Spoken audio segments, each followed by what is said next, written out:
as human beings, it's in our nature to not be happy.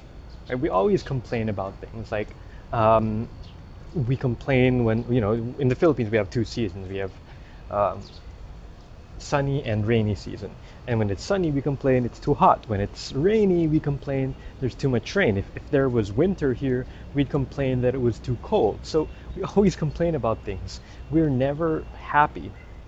But in the Bible, it tells us to do things a little bit differently. In Philippians chapter 2, verse 14 to 15, it says, "Do all things without grumbling or questioning, that you may be blameless and innocent, children of God, without blemish in the midst of a crooked and twisted generation, among whom you shine as lights in the world."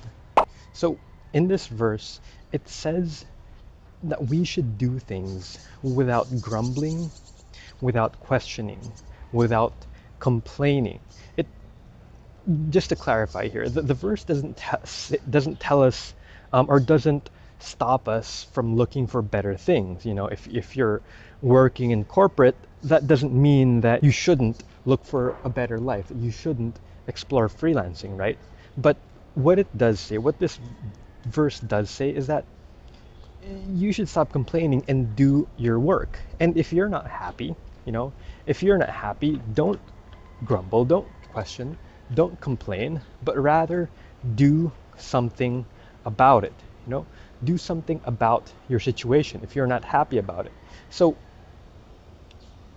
if you complain, if you're complaining and say, God, my situation is horrible, I'm not happy with my work, you know what? God might just come to you and say, so what did you do about it? If you're so unhappy with your work, what are you doing about it?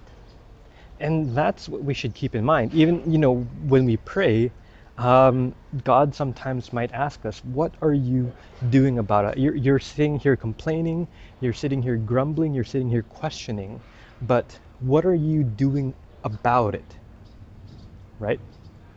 That's what we should keep in mind. In the verse, it says, we shouldn't complain. We should be blameless and innocent, so that in the midst of this crooked and twisted generation, we'll shine as lights in the world. And how I take that is that, we instead of just complaining, we should do something about it and be shining examples of good Christians, good people, good Filipinos, so that when other people look at us, they won't see us and say, "Oh, it's the Filipinos, they always complain, they're always so noisy, they're always making excuses." Instead of thinking that, other people would look to us and say, "Oh, it's the Filipino guy. He's not complaining, and he always looks to improve things. He always looks to improve his life. He always looks to make things better without complaining." Okay, so that's what I want you to do. Be blameless and be innocent.